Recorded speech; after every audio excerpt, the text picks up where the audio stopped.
Hello नमस्कार दोस्तों, स्वागत है आपका सिविल्स एजुकेशन में। टेस्ट नंबर 1 कर रहे हैं हम लोग द आईएएस टेस्ट सीरीज का यूपीपीसीएस प्री 2023 के लिए। इस वीडियो के फॉर्मेट के लिए आप लोगों से पोल कराया था। पोल में तो यार मिक्स्ड रिस्पॉन्स है, तो इस वीडियो को टेस्ट नंबर 1 को इसी फॉर्मेट में करके देख लेते हैं दोनों लैंग्वेज में, तो थोड़ा व्यूज़ और कमेंट से मुझे क्लियर हो जाएगा। और वैसे भी यार हिंदी मीडियम वालों को भी दिक्कत नहीं होनी चाहिए, क्योंकि यहाँ पे मैंने कोशिश की है, हिंदी का जो फॉन्ट है मैंने उसको बढ़ाने की कोशिश की है। और ऊपर की तरफ जो आपको प्लेट वगैरह दिखती थी, बार वगैरह दिखती थी, उनको भी मैंने हटाया कि थोड़ा सा साइज बढ़ जाए स्क्रीन का। ठीक है, तो फिर एक आध वीडियो कर लीजिए इसी फॉर्मेट में। रिस्पॉन्स ठीक रहेगा तो फिर कंटिन्यू करेंगे ऐसे ही। और वैसे भी जब दृष्टि आईएएस की टेस्ट सीरीज आएगी तो वो तो बाइलिंगुअल रहती है, एक ही पेज में हिंदी इंग्लिश रहती है, तो हम लोग उसको वैसे ही करते थे। आप बस इस पर फोकस कीजिए। चलिए तो फिर पहला क्वेश्चन करते हैं। 30 क्वेश्चन हम लोगों ने कर लिए थे पहले पार्ट में, ये 31 से करना है। यहाँ पे राइटर से उनका क्रिएशन, उनका कंपोजिशन बताना है कौन सही है। यहाँ पे जो सबसे इम्पोर्टेंट कंपोजिशन है वो है मिताक्षरा। मिताक्षरा के बारे में थोड़ा देख लीजिए, 2-3 पॉइंट। सबसे पहली बात हम लोगों को जानना है मिताक्षरा के बारे में कि ये हिंदू लॉ से डील करती है। इसको हिंदूज का धर्म ग्रंथ के नाम से भी जाना जाता है, जो डील करता है संपत्ति के अधिकार को, जो डील करता है सक्सेशन को, यानी जो एंसेस्ट्रल प्रॉपर्टी होती है, पैतृक संपत्ति होती है, इसका भी विभाजन होना चाहिए सक्सेसर के मध्य। सक्सेसर यानी जो उनके उत्तराधिकार हैं, जो उनके बेटे हैं, जो उनके पुत्र हैं। ये सब बातें 12वीं सेंचुरी में ही विज्ञान ईश्वर ने लिख दी थी मिताक्षरा में। इन्होंने मिताक्षरा में लिखा है कि जन्म के तुरंत बाद एक बेटे को संपत्ति का अधिकार मिल जाता है। और ये चीज़ आप वर्तमान में भी देख रहे हैं हिंदू सक्सेशन एक्ट में, जो 2005 का है। ये 2005 का जो है वो अमेंडेड है। जो ओरिजिनल हिंदू सक्सेशन एक्ट है वो 1956 का है। इसमें थोड़ा बहुत अमेंड किया गया है, ये 2005 में अमेंड हुआ था। इसमें जो एंसेस्ट्रल प्रॉपर्टी पे अधिकार था वो बेटे का होता था, सन का होता था, डॉटर का नहीं होता था। लेकिन 2005 में जो अमेंड हुआ, यहाँ से और सुप्रीम कोर्ट के इंटरप्रिटेशन से डॉटर्स को भी, लड़कियों को भी संपत्ति का अधिकार मिलने लगा है। तो ये सब बातें कहाँ से आई थी? ये सब मिताक्षरा से ही ली गई थी। ठीक है, तो ये सही है, विज्ञानेश्वर मिताक्षरा सही मैच है। माधव जो हैं, इनकी जो कंपोजिशन थी नकासुर विजय, ये भी करेक्ट मैच है। जयदेव गीत गोविंद हम लोग पढ़ते रहते हैं। और ये जो गंगाधर का शंकर विजय लिखा हुआ है, ये गंगाधर की रचना नहीं थी, ये शंकर विजय रचना थी विद्यारण्य की। ठीक है, तो यहाँ पे डी ऑप्शन गलत है। चलिए 32 देखिए, चंद्रगुप्त प्रथम के संबंध में यहाँ पे बताना है। गुप्ताज डायनेस्टी का वास्तविक संस्थापक, इसको वास्तविक संस्थापक बोला जाता है। 14-15 साल के लिए आए थे, 319 से 335 एडी। इसने महाराजा धीराज की उपाधि ग्रहण की थी, ये बिल्कुल करेक्ट है। दूसरा है, ये जो गुप्ता संवत है, गुप्त संवत चलाने का श्रेय इन्हीं को जाता है, ये भी सही है। इसने रजत मुद्राओं यानी सिल्वर कॉइन्स जो थे, इनका प्रचलन करवाया था। ये सारी बातें चंद्रगुप्त प्रथम के बारे में सही हैं। डी ऑप्शन यहाँ पे सही हो जाएगा। यहाँ पे 3 प्रश्न आपके तैयार हो गए। महाराजा धीराज की उपाधि किसने ग्रहण की थी? चंद्रगुप्त प्रथम ने। गुप्ता संवत किसने चलाया था? चंद्रगुप्त प्रथम ने। रजत मुद्राओं का प्रचलन किसने करवाया था? सर्कुलेशन किसने करवाया था? चंद्रगुप्त प्रथम ने। ये सब क्वेश्चन पूछे ही गए। चलिए 33 देखिए। 33 इंपॉर्टेंट क्वेश्चन है। मामल्य शैली, मामल्य स्टाइल का विकास किस शासक के शासनकाल में हुआ था? ये शैली समझते हैं ना, ये स्थापत्य से संबंधित हैं, आर्किटेक्चर से। मंदिर आप कैसे बनाते थे, मंदिरों का शेप एंड साइज कैसा होता था, पत्थर से बना रहे हो, चट्टान से बना रहे हो, ईंटों से बना रहे हो, ये सब चीज़ें यहाँ पे शैली में डिस्कस किया जाता है। और आप लोग जानते हैं कि आर्किटेक्चर के लिए पल्लवास बहुत आगे थे, बहुत आगे। जो आप मोनोलिथिक कैलाश टेम्पल देखते हैं, सोर टेम्पल देखते हैं, ये सब पल्लवकालीन स्थापत्य है। इसमें 3 शैलियाँ बहुत इंपॉर्टेंट है, इनको देख लीजिए, 1 मिनट का समय लगेगा, बस रिवाइज हो जाएगा। जिसमें से पहली स्टाइल है महेंद्र शैली, दूसरी है मामल्य शैली और तीसरी है राज सिंह शैली। इनका टाइम यहाँ पे देखते रहना। महेंद्र शैली ऑपरेशन में थी 610 से 640 के बीच में, मामल्य शैली 640 से 674 और राज सिंह शैली 74 से 800। यानी आप टोटल कितना देख रहे हैं? लगभग 200 साल, लगभग 200 साल हुआ सभी का मिला के। अब यहाँ से तमाम क्वेश्चन बनते हैं। जैसे पहली शैली है महेंद्र बर्मन शैली। महेंद्र बर्मन शैली में जो इम्पोर्टेंट बात थी वो थी मंडप। मंडप का निर्माण महेंद्र बर्मन शैली में स्टार्ट हुआ। एक तरह से आप समझ सकते हैं जो मंडप है, मंडप को ही मंदिर बोला जाता था। ये ठोस चट्टानों को काट कर बनाए जाते थे और ये बहुत सादा होते थे, बहुत सिंपल। ये सादगी के लिए जानी जाती है ये शैली। मैं यहाँ पे ऐड कर दूंगा इमेज को, तो देख लेना। और ये जो दूसरी शैली थी मामल्ल शैली, मामल्ल शैली को नरसिंह बर्मन शैली भी बोला जाता है, क्योंकि इन्होंने एक नगर की स्थापना की थी, उसका नाम था महाबलीपुरम। ठीक है, महाबलीपुरम। ये नया नाम है महाबलीपुरम, पुराना नाम मामल्लपुर है, उसी के नाम से इस शैली का नाम पड़ा। नरसिंह बर्मन को मामल्ल भी बोला जाता था। यहाँ पे खास बात क्या थी, मंडप तो थे ही, मंडप तो पहले ही स्टार्ट हो गए थे महेंद्र शैली में। इन्होंने एक चीज़ और स्टार्ट कर दी, रथ, रथ का बनाना। ये रथ समझ पा रहे हो ना, मंदिर इस स्टाइल में बनाए जाते थे कि ये रथ का शेप लिए रहते थे। चक्के के आपको देखने को मिलेंगे इमेजेस में, पत्थरों को काट कर चक्का ही बना डालते थे और इसी के ऊपर पूरा टेम्पल रहता था, तो ये रथ की तरह विजिबल होता था। तो अगर आपसे पूछा जाए कि रथ का निर्माण किस शैली में शुरुआत हुई थी, तो नरसिंह बर्मन शैली लगा देना या फिर मामल्ल शैली लगा देना। और ये कभी कभी रथों की संख्या भी पूछा जाता है। ये रथों की संख्या कितनी है, 8 है, जिसमें से द्रौपदी रथ है, अर्जुन रथ है। अब मैं यहाँ पे लिख नहीं रहा हूँ, मैं बोल दे रहा हूँ, द्रौपदी रथ, अर्जुन रथ, भीम रथ, धर्मराज रथ, सहदेव रथ, गणेश रथ और पिंडारी रथ। इसके अलावा एक और था बलियान कुट्टई रथ। आप लोगों ने पढ़ा होगा प्रीवियस क्वेश्चन में कि इसमें सबसे छोटा, जो सबसे छोटा साइज का रथ था वो द्रौपदी रथ था। ठीक है, तो ये सभी जो रथ हैं ये मतलब एक तरह से टेम्पल ही हैं, मोनोलिथिक टेम्पल इनको बोला जाता है। एक ही पत्थर को, एक ही चट्टान को काट के बनाए जाते थे। तो यहाँ पे आंसर मिल गया आपको, क्या हो जाएगा, ये ऑप्शन हो जाएगा नरसिंह बर्मन। चलिए 34 देखिए। 34 में तैमूर के भारत पर आक्रमण के समय दिल्ली का शासक कौन था। ये आक्रमण किया था 1398 एडी में। किसने किया था, तैमूर लंग ने किया था। किसके काल में, नसरुद्दीन महमूद, नसरुद्दीन महमूद के काल में। इसकी जो पैदाइशी थी ना, ये उज्बेकिस्तान की थी, उज्बेकिस्तान से आया था यहाँ पे लड़ने। उज्बेकिस्तान में एक जगह है समरकंद, समरकंद तो सुना होगा, अभी करंट में पढ़ते रहते हो। समरकंद डिक्लेरेशन किससे संबंधित है, जल्दी से बताइए कमेंट करके। और इसके बारे में लिखा भी है कि इसने भारत पर आक्रमण क्यों किया, कारण क्या था।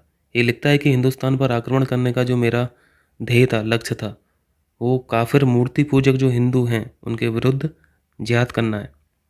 ये हिंदुओं को काफिर मानता था और ये यहाँ से सब लूट के गया था। ये हिंदुओं की दौलत लूट के गया था, यहाँ से गुलाम बना के ले गया था, महिलाओं को लूट कर ले गया था, बच्चों को मार देता था, पुरुषों को मार देता था, बुजुर्गों को मार देता था। लेकिन जो जवान स्त्रियाँ रहती थीं उनको मारता नहीं था, उनको कैद कर लेता था। जानवरों की तरह इसका व्यवहार रहा है। और उस समय भारत में थे नसरुद्दीन महमूद, दिल्ली में तुगलक वंश के ये अंतिम शासक थे, तो इनमें तो उतनी शक्ति थी नहीं कि ये उसका सामना करे। चौपट ही कर दिया, तुगलक वंश को चौपट ही कर दिया तैमूर ने। कहा जाता है कि इसकी जो मृत्यु हुई थी, मौत हुई थी, वो साधारण जुकाम से हुई थी और मृत्यु से पहले ये चीन पर विजय बनाने की योजना बना रहा था। उस समय भी वायरस सारा छोड़ दिया होगा चाइना ने, जुकाम से ही मर गया। चलिए 35 देखिए। यहाँ पे कालक्रमानुसार व्यवस्थित करना है। दोहरिया का युद्ध, सरे पुल का युद्ध, खानवा का युद्ध, चौसा का युद्ध। खानवा तो पता है हम लोगों को 1527 का है, चौसा भी हम लोग को पता है 1539 का। खानवा जो है ये गांव का नाम है, आगरा के पास में है। किस किस के बीच में लड़ा गया था, बाबर, बाबर थे ना 1526 से 1530 के बीच में। एक तरफ बाबर थे और दूसरी तरफ राणा सांगा। बाबर जीत गया था, राणा सांगा हार गया था। उसी तरह ये जो चौसा है ये भी गांव था। ये कहाँ पे था गांव, ये बक्सर ज़िले का गांव था। बक्सर ज़िला कहाँ है, ये बिहार में है। तो ये एक युद्ध यहाँ पे आगरा में हो रहा है, ये एक युद्ध बिहार में हो रहा है। और 1539 में बाबर के बेटे आ जाते हैं, हुमायूं। और कौन रहता है साथ में, शेरशाह सूरी। ठीक है, शेरशाह सूरी। यहाँ पे हुमायूं भाग जाता है युद्ध से अपनी जान बचाते हुए और शेरशाह सूरी जीत जाते हैं। अब यहाँ पे आ जाइए, दोहरिया का युद्ध ये होता है 1532 में। तो बाबर तो रहेंगे नहीं, बाबर तो 1530 से इनकी कहानी ख़त्म हो जाती है। कौन रहेगा, हुमायूं रहेंगे और इनके अगेंस्ट में रहते हैं महमूद लोदी। ये लोदी कहाँ से आए थे, ये अफ़गानी थे। ठीक है, अफ़गानी थे। ये हुमायूं का पहला मुकाबला था अफ़गानों से। यहाँ पे हुमायूं जीत जाता है और महमूद लोदी हार जाते हैं।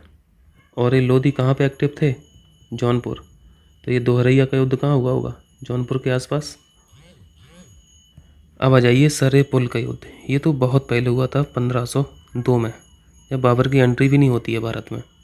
यह युद्ध लड़ा जाता है बाबर और सैबानी खान के मध्य। सैबानी खान ये उज्बेकिस्तान का शासक था, उज्बेक शासक था।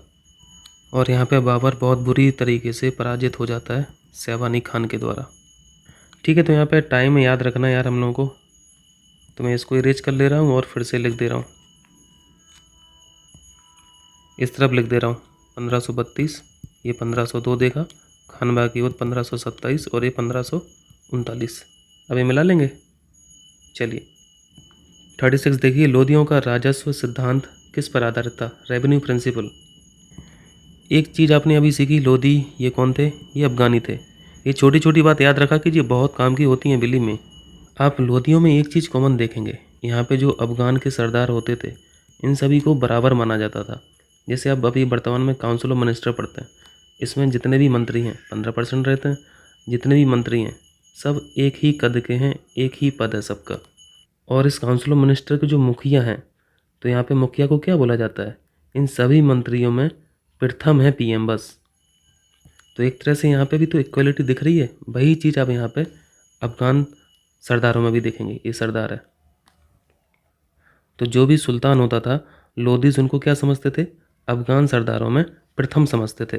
तो ये लोग यही प्रिंसिपल फॉलो करते थे राजस्व में भी, रेवेन्यू में, अफगान सरदारों की समानता पर।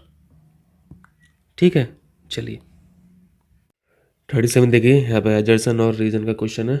आसान क्वेश्चन है, आप इसको कई बार कर चुके हैं। देखिए हिस्ट्री के क्लासिफिकेशन में हम लोग 3 प्रकार की हिस्ट्री पढ़ते हैं, प्री हिस्ट्री, प्रोटो हिस्ट्री जिसके बारे में पूछा है क्वेश्चन, और ऐतिहासिक हिस्ट्री जिसमें हम लोग एंशिएंट पढ़ते हैं, मीडिएवल पढ़ते हैं और मॉडर्न पढ़ते हैं। प्री हिस्ट्री में इंसान लिखना ही नहीं जानता था, और ये जो आद्य इतिहास है या फिर प्रोटो हिस्ट्री है, प्रोटो हिस्ट्री में लोग लिखना तो जानते थे लेकिन उसको पढ़ा नहीं जा सकता है, समझ में ही नहीं आता है क्या लिख के गए हैं। अगर प्रेजेंट पर्सपेक्टिव में देखें तो ये चीज़ बड़ी सही भी थी, नहीं कि आगे की जनरेशन हमारी लैंग्वेज समझ ही नहीं पाएंगी, पढ़ ही नहीं पाएंगी। जैसा वर्तमान में घमासान मचा है, बाइबल किताब एक है लेकिन जितने भी पढ़ते हैं सब अपने अपने हिसाब से पढ़ते हैं। इसी तरह से वर्तमान में गीता का भी अलग अलग तरीके से इंटरप्रिटेशन होता है। कुरान की बात कर लो तो कुरान में भी यही चीज़ होता है। यानी वर्तमान में तो ये आलम है कि जितने दिमाग हैं, जितने इंसान हैं, उतना इंटरप्रिटेशन है, उतनी व्याख्या है। इनका सही था, जो लिख गए अब समझते रहो। समझ ही नहीं पाते हैं तो इंटरप्रिटेशन की तो बात ही अलग है। तो सही है, सेंधा सभ्यता वासियों ने मौका ही नहीं दिया अगली पीढ़ियों को कि आप हमारा ग्रंथ, हमारे टेक्स्ट समझ सको। ठीक है, चलिए कारण में क्या है? कारण में वही लिखा है, इसका डेफिनेशन ही लिखा है, आद्य ऐतिहासिक होता क्या है। इस सभ्यता में लेखन कला का ज्ञान है किंतु उसे पढ़ा नहीं जा सकता। कारण एक्सप्लेन कर रहा है, ये ऑप्शन सही हो जाएगा। चलिए 38 कीजिए। 38 में बौद्ध धर्म के बारे में बताना। पहला है, बौद्ध साहित्य को त्रिपिटक कहा जाता है, ये सही है। जैन साहित्य को आगम बोला जाता है, ये इंपॉर्टेंट फैक्ट है, आगम कहा जाता है। ये सब हम लोग करंट की पीडीएफ में ही पढ़ते रहते हैं। भगवान बुद्ध शाक्य वंश से संबंधित थे, ये सही है, ये भी सही है। भारत में जैन धर्म के प्रथम तीर्थंकर ऋषभ देव थे, ये बिल्कुल करेक्ट है। टोटल तीर्थंकर कितने यहाँ पे जैन धर्म में हुआ करते थे? 24 में पहले ऋषभ देव थे। तीर्थंकर समझते हो ना क्या होता है?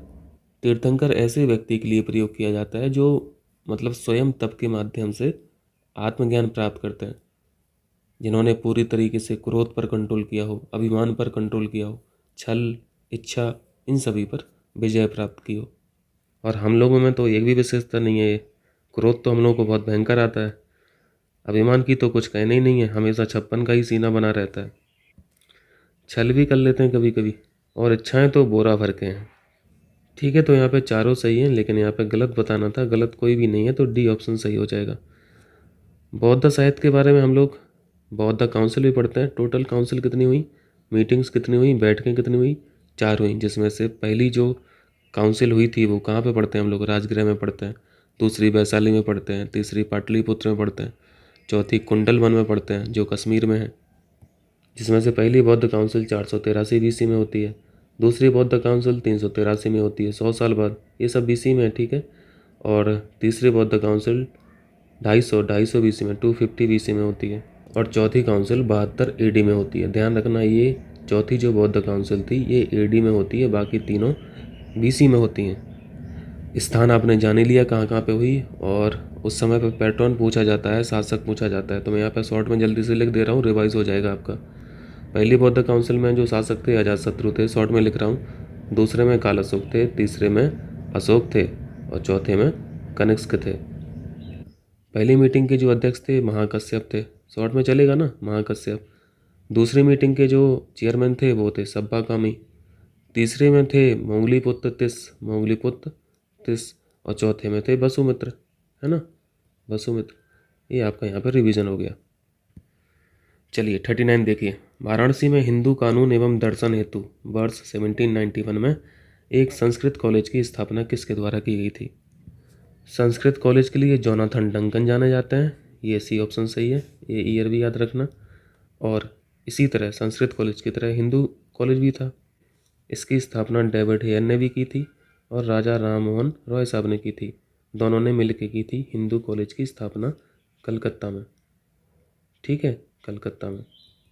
राजा राम मोहन राय साहब 1828 में ब्रह्म समाज की स्थापना, 1830 में सती प्रथा उन्मूलन कानून लागू कराया बेंटिक की सहायता से, और 1833 में चल बसे यूके में, ठीक है। चलिए 40 देखिए। 40 में है उत्तर प्रदेश किसान सभा, जिसका गठन वर्ष 1918 में अवध में हुआ। किसान सभा का गठन कहाँ पे हुआ था? अवध में। से निम्नलिखित में से कौन सा एक संबंधित नहीं है? जमींदारों द्वारा जो शोषण होता था इसके विरुद्ध ये किसान सभा का गठन किया गया था। 1918 भी याद रखना है। और इस सभा के जो मेंबर थे इंद्र नारायण द्विवेदी, मदन मोहन मालवीय, गौरीशंकर मिश्र। जे.एन. नेहरू किसान सभा से नहीं जुड़े थे, उत्तर प्रदेश किसान सभा से नहीं जुड़े थे, बी ऑप्शन सही है। चलिए 41 देखिए। 41 है वायसराय वेवेल द्वारा, वायसराय वेवेल द्वारा वर्ष 1945 में आयोजित शिमला सम्मेलन में कांग्रेस के प्रतिनिधि मंडल का नेतृत्व निम्नलिखित में से किसने किया था?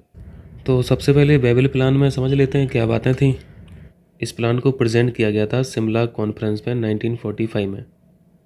इस प्लान में क्या बातें थी? इंडिया की सेल्फ गवर्नमेंट वाली बातें थी कि अब अंग्रेज़ तो भारत छोड़ के जा रहे हैं, और जो भारत के राजनीतिक लोग हैं ये भारत को चलाएंगे कैसे, शासन कैसे करेंगे, और सांप्रदायिक आधार पर रिप्रेजेंटेशन भी फिक्स करना था, रिप्रेजेंटेशन फिक्स करना था आईएनसी मेंबर का और मुस्लिम लीग का।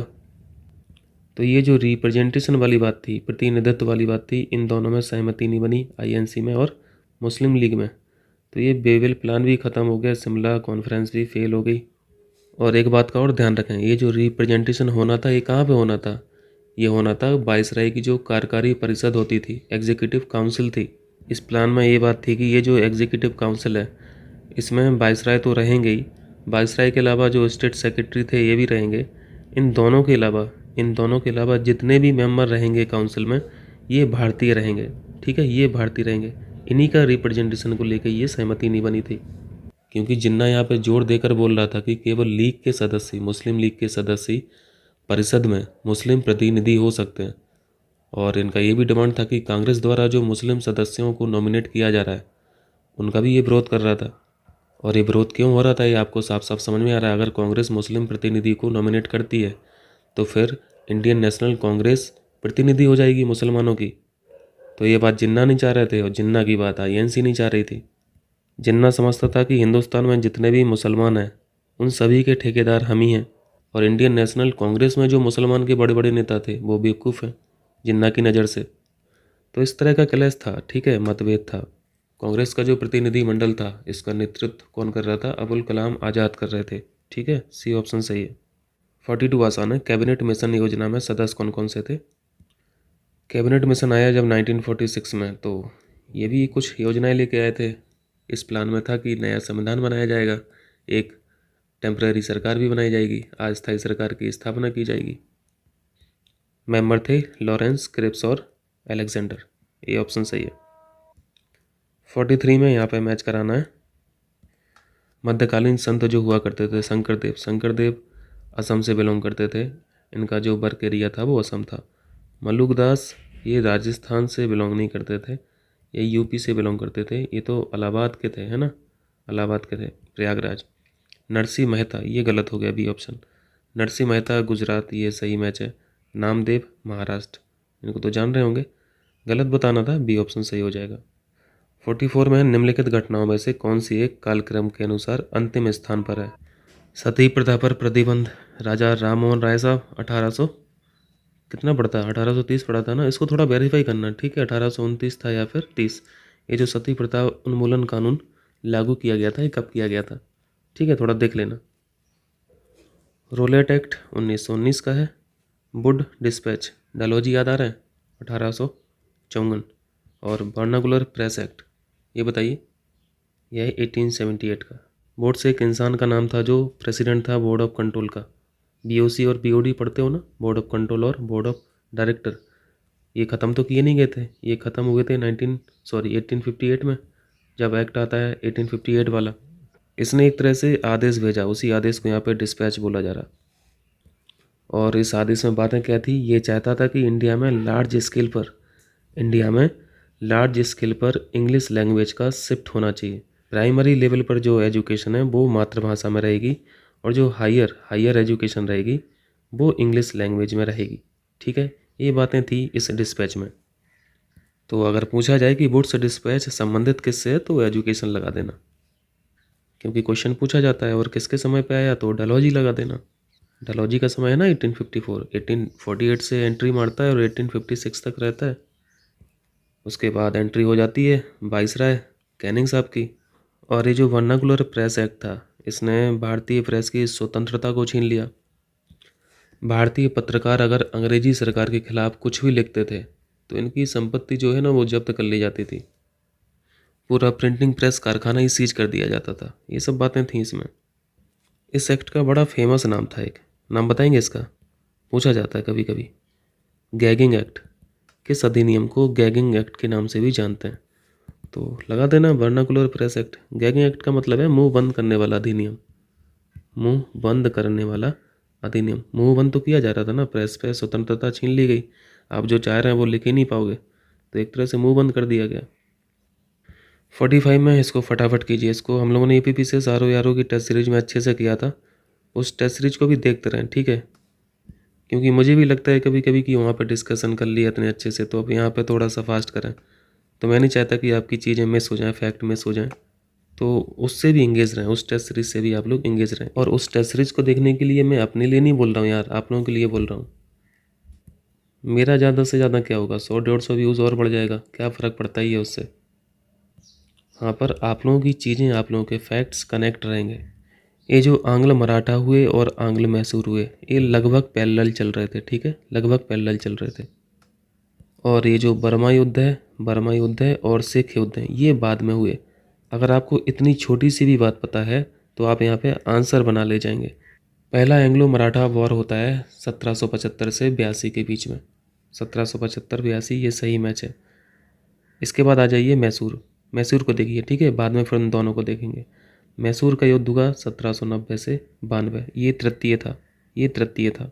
तो आप टाइम देख रहे हैं लगभग, अगर फर्स्ट एंग्लो मैसूर देखेंगे तो उसी के टाइम के आसपास आ जाएगा।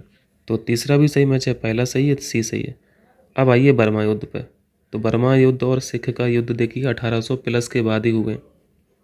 तो मराठा और मैसूर के बाद बर्मा युद्ध करा दीजिए, और उसके बाद सबसे लास्ट में सिख युद्ध करा दीजिए।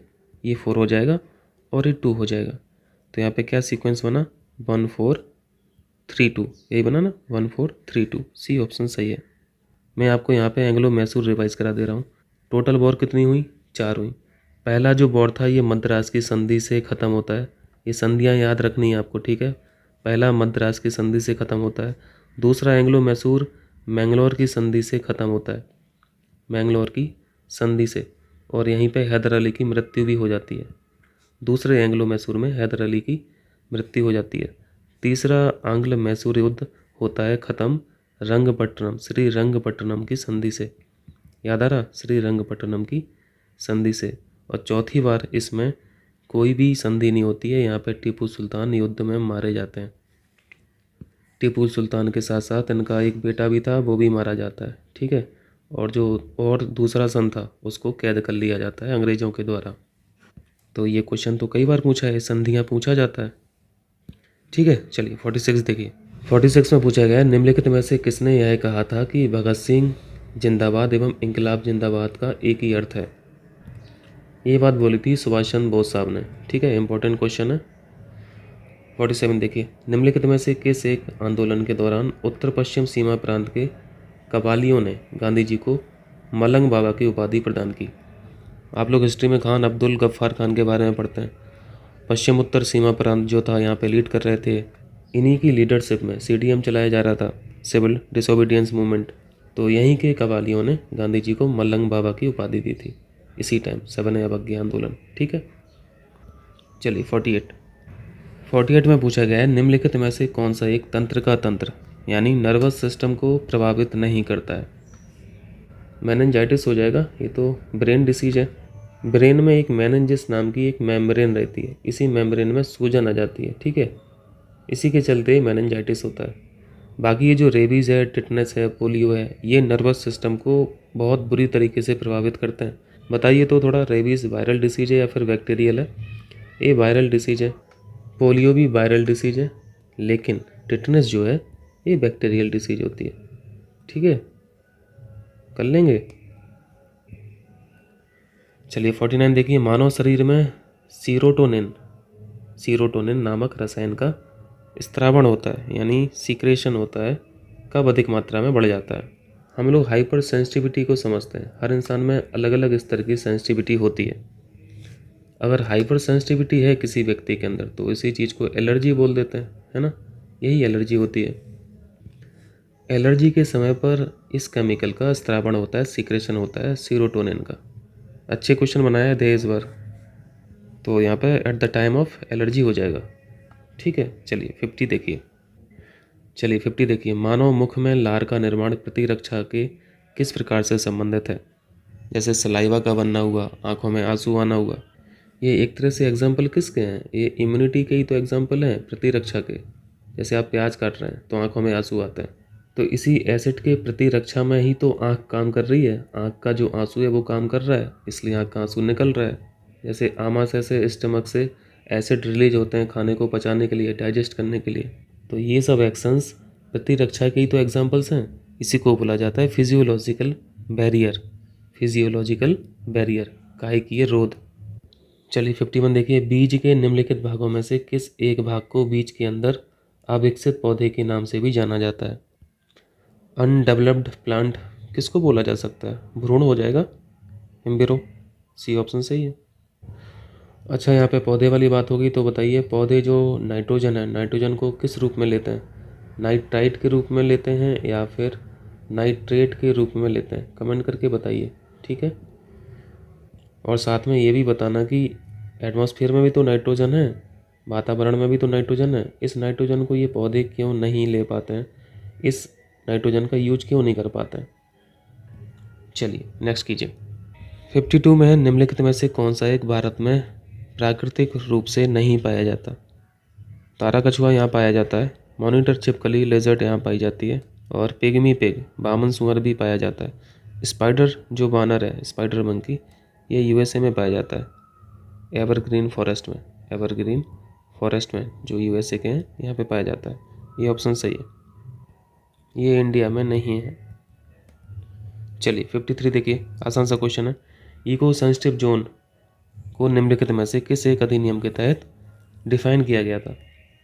तो हम लोग पढ़ते रहते हैं, एनवायरनमेंट प्रोटेक्शन एक्ट पढ़ते हैं, प्रोटेक्शन एक्ट 1986 का है ना, ये ऑप्शन यहाँ पे सही है। और ये जो दो लिखे हैं ये भी वैसे जानते ही होंगे।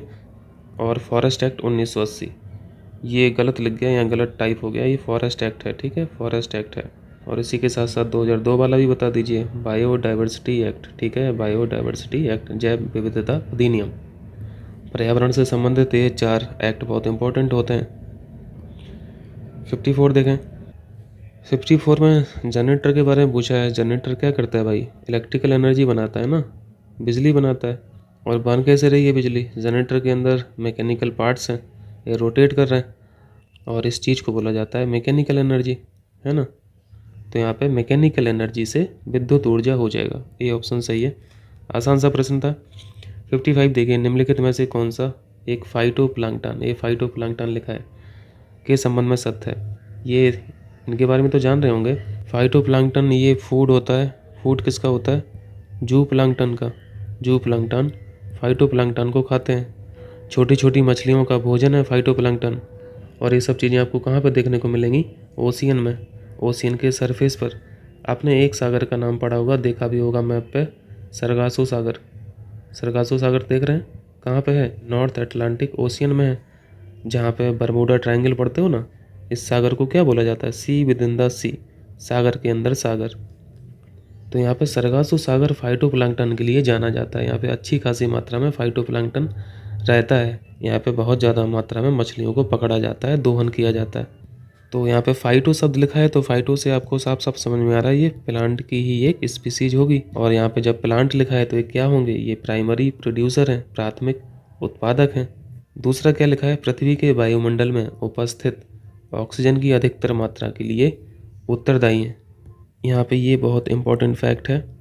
अगर आपसे पूछा जाए कि पृथ्वी के वायुमंडल में सबसे ज़्यादा ऑक्सीजन कहाँ से सीक्रेट होती है, कहाँ से निकलती है, ऑप्शन में आपको जंगल दिख जाएगा, ऑप्शन में आपको घास दिख जाएगा, ऑप्शन में आपको फाइटोप्लैंक्टन दिख जाएगा, यानी समुद्री घास दिख जाएगा। फाइटोप्लैंक्टन को समुद्री घास ही बोला जाता है। तो आपको यहाँ पे जंगल नहीं लगा देना है, ठीक है, समुद्री घास। यहाँ पे सी ऑप्शन सही है, ठीक है, दोनों सही हैं। चलिए 56 देखिए। 56 में निम्नलिखित में से कौन से ग्रह अंतर्ग्रह की श्रेणी में आते हैं? Category of interplanetary. ये क्वेश्चन आप लोगों का होमवर्क है, बताइएगा कमेंट करके, ठीक है। चलिए 57, निम्नलिखित में से कौन सा एक भारत के उत्तराखंड राज्य को हिमालय से जोड़ने वाला एक प्रमुख दर्रा है? उत्तराखंड से कनेक्ट करना है और हिमाचल प्रदेश से जोड़ देना है। नाथुला दर्रा ये तो होगा नहीं, ये तो सिक्किम से बिलोंग करता है। सिपकीला पास हिमाचल प्रदेश। माना दर्रा ये कहाँ पे है? माना दर्रा ये अपने आप में बहुत इंपॉर्टेंट है, क्योंकि ये हाईएस्ट व्हीकल एक्सेसिबल पास है। और इसके बारे में खास बात क्या है? ये रास्ता है मानसरोवर झील जाने का, ये रास्ता है कैलाश मंदिर जाने का। ये जो दर्रा है ये बद्रीनाथ टेम्पल के पास है उत्तराखंड में। तो ये तो उत्तराखंड से चाइना में एंट्री करा रहा है ना, तिब्बत में एंट्री करा रहा है, लेकिन हमें तो उत्तराखंड से एंट्री कराना है। तो उत्तराखंड के लिए नीति दर्रा है। नीति दर्रा उत्तराखंड को हिमाचल प्रदेश से कनेक्ट करता है। तो ये सही आंसर है। चलिए 58 देखिए। 58 आसान सा क्वेश्चन है। यहाँ पे बताना है भविष्य में ऊर्जा हेतु आशाप्रद स्रोत जो है, प्रॉमिसिंग सोर्स जो है एनर्जी का, वो सोलर एनर्जी है। तो सही बात है, इसको फ्यूचर एनर्जी भी बोला जाता है। इंटरनेशनल सोलर अलायंस ये कहाँ पे है? इसका हेडक्वार्टर बताइए तो थोड़ा सा। इसकी स्थापना कहाँ पे की गई थी? उत्पत्ति कहाँ पे हुई थी? COP नंबर कौन सा था? 26 था या फिर 21 था? 21 था, जो फ्रांस में हुआ था, पेरिस में। पेरिस समझौता भी इसे बोलते हैं। इसके लेटेस्ट मेंबर बताना आप लोग, ठीक है। ISA ये जो अंतर्राष्ट्रीय सौर गठबंधन है, इसके लेटेस्ट मेंबर कौन हुआ है? कथन देखा आपने, फ्यूचर एनर्जी सोलर एनर्जी है, ठीक है। कारण में लिखा है परमाणु ऊर्जा, न्यूक्लियर एनर्जी, जो मिनरल्स हैं, खनिज है, ये हर जगह अवेलेबल नहीं है, ठीक है, कारण सही है। एटॉमिक मिनरल्स हुए, फॉसिल फ्यूल से कब तक चलेगा? एक समय तो ख़त्म होना ही है। तो निर्भरता फिर इन्हीं सब ऊर्जाओं पर आ जाएगी। इन सभी ऊर्जाओं को बोलते हैं रिन्यूएबल एनर्जी, ठीक है, रिन्यूएबल एनर्जी। ये सही हो जाएगा यहाँ पर। 59 में गया है। इसमें पूछा गया है कि जो कलर ब्लाइंड व्यक्ति है किन रंगों में भेद नहीं कर सकता? जो कलर ब्लाइंड व्यक्ति रहता है उसके आई का जो कोन स्ट्रक्चर है ये बिगड़ जाता है। इसी के चलते वह व्यक्ति कलर ब्लाइंडनेस को ऑब्जर्व करने लगता और ये पहचान नहीं पाता है रेड कलर को और ग्रीन कलर को, ठीक है, लाल और हरा, लाल और हरा, डी ऑप्शन सही है। 60 देखिए फटाफट। ये सब क्वेश्चन हम लोग कर चुके हैं वैसे। भारतीय तटरेखा की कुल लंबाई लगभग 7516 किलोमीटर है, ये बिल्कुल करेक्ट है। अगर मुख्य भूमि की पूछे, मेन लैंड की पूछे, तो ये हो जाती है 5422। ये एग्जैक्ट फिगर याद नहीं रखना है आप लोग, लगभग 5500 किलोमीटर याद रखें। और अगर अंडमान निकोबार को और लक्षद्वीप को जोड़ लेंगे तो यही लेंथ तट की लंबाई हो जाती है 7516, ठीक। सर्वाधिक छोटी तटरेखा जो है वो गोवा राज्य की है, ये भी सही है। तीसरा है गुजरात के बाद सबसे लंबी तटरेखा वाला राज्य महाराष्ट्र है। सभी राज्यों में सबसे लंबी कोस्ट लाइन जो है वो गुजरात की है, ये सही बात है। और दूसरे स्थान पर आता है आंध्र प्रदेश, ठीक है, आंध्र प्रदेश। महाराष्ट्र नहीं आता है, महाराष्ट्र गलत लिखा है। गुजरात की जो कोस्ट लाइन है वो लगभग 1200, याद रखें आप लोग, 1200 किलोमीटर ये जो लेंथ है ये 1200 किलोमीटर की है। ठीक है, तो तीसरा गलत है, 1 और 2 सही है। सही बताना था, सी ऑप्शन सही है। 61 में पूछा है, विंध्य पर्वत श्रृंखला से निकलने वाली निम्नलिखित में से कौन सी एक नदी उत्तर प्रदेश के हमीरपुर जिले में यमुना नदी से मिलती है। यमुना नदी की ट्रिब्यूटरी कौन सी नदी है? बेतवा रिवर। निकलती कहाँ से? विंध्यान रेंज से निकलती है। शिप्रा नदी का जो सोर्स है वो भी विंध्यान है। और चंबल नदी का सोर्स बताएंगे? इसका सोर्स भी विंध्यान रेंज है। और इंडस का तो जान ही रहे हैं, मानसरोवर लेक। लेक मानसरोवर कहाँ पे है? ये तिब्बत में है। अगर आपसे एक क्वेश्चन पूछा जाए कि क्षिप्रा नदी ये किस नदी की ट्रिब्यूटरी है? ये नदी चंबल में मिल जाती है। कहाँ पे मिलती है? राजस्थान और एमपी के बॉर्डर पर, ये बॉर्डर शेयर करती है। अगर पूछा जाए कि यमुना की कौन कौन सी यहाँ पे ट्रिब्यूटरी हैं और ऑप्शन में क्षिप्रा रहे तो इसको कट कर देना। यमुना की ट्रिब्यूटरी नहीं है क्षिप्रा, चंबल की है। चंबल फिर जाके आगे मिलती है यमुना से। बेतवा नदी डायरेक्ट ट्रिब्यूटरी है यमुना की। चलिए 62 देखिए, यहाँ पे पूछा है एथमॉइड। एथमॉइड जो बोन है, अस्थि है, हड्डी है मानव शरीर के, किस भाग में पाई जाती है? ये पाई जाती है नाक के ऊपरी हिस्से में। नाक के ऊपरी हिस्से में। ये हड्डियों के बारे में भी क्वेश्चन पूछा जाता है। ह्यूमन फेस, ह्यूमन फेस में कितनी हड्डियाँ रहती हैं? 8 रहती हैं। और जो मनुष्य का कपाल है, कपाल में कितनी हड्डियाँ होती हैं? ये 14 होती हैं, ये ध्यान रखना। कपाल यानी क्रैनियम। नेक्स्ट कीजिए। 63 में पूछा है, पहला पढ़िए, मानव नेत्र का कॉर्निया कंजक्टिव नामक पतली झिल्ली से घिरा होता है। एक थिन मेम्ब्रेन होती है जिसका नाम है कंजक्टिव। कॉर्निया इसी मेम्ब्रेन से सराउंडेड रहती है, ये सही है।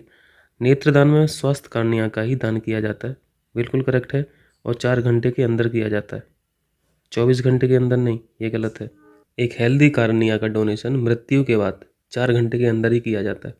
तीसरा पॉइंट गलत है। चौथा है, कॉर्निया मानव नेत्र के बाह्य भाग में पाया जाता है, सही है। आउटर पार्ट ऑफ ह्यूमन आई, यहीं पे पाया जाता है। डी भी सही है, मैं यहाँ पे इमेज लगा दूंगा तो देख लेना। ऑप्शन सी सही, गलत बताना था ना। 64 में क्या है? 64 कथन और कारण का क्वेश्चन, नया फैक्ट भी है हम लोगों के लिए। इस हार्मोन का नाम पढ़िए, एरिथ्रोपोइटिन। ये हार्मोन जो है आरबीसी के निर्माण की प्रक्रिया को तेज कर देता है, गति को बढ़ा देता है। लेकिन ये हार्मोन ऐसा काम कब करता है? जब शरीर में ऑक्सीजन की मात्रा कम हो जाती है, आपके ब्लड में ऑक्सीजन की मात्रा डिक्लाइन होती है। तो इस ब्लड में ऑक्सीजन की सप्लाई करने के लिए जो हमारे शरीर के वृक्क हैं, वृक्क यानी किडनीज हैं, किडनीज इस हार्मोन को सीक्रेट करती हैं, रिलीज करती हैं, ताकि ऑक्सीजन होल्डिंग कैपेसिटी जो है ब्लड की वो बढ़ जाए। अब पढ़िए कथन, मानव शरीर में ऑक्सीजन की कमी को किडनीज एरिथ्रोपोइटिन नामक हार्मोन के सीक्रेशन द्वारा पूरा करने का प्रयास करता है। ये सही है, कथन भी सही है, कारण भी सही है। तो इस हार्मोन को तो हम लोग नहीं पढ़े थे, आज पढ़ लिए, ध्यान रखना। यहाँ पे ये ऑप्शन सही है। नेक्स्ट कीजिए। यहाँ पे जो सबसे आसान है उसको पकड़ लीजिए। यूरिन का फॉर्मेशन जो होता है इसको तो हम लोग जानते हैं। यूरिन का फॉर्मेशन कौन करता है? किडनीज करती हैं, वृक्क करता है। और यूरिया का फॉर्मेशन कौन करता है? ये यकृत करता है। यकृत यानी लीवर। यहाँ पे उल्टा लिख दिया, यहाँ पे उल्टा लिख दिया। और बाकी जो पहले में लिखा है पेरिटोनियम, पेरिटोनियम एक मेम्ब्रेन का नाम है, एक झिल्ली का नाम है जो किडनीज के चारों तरफ रहती है। और पेरिकॉर्डियम, ये जो पेरी लिखा है ना, ये पेरी रूट वर्ड होता है, ये सराउंडिंग का रूट वर्ड होता है।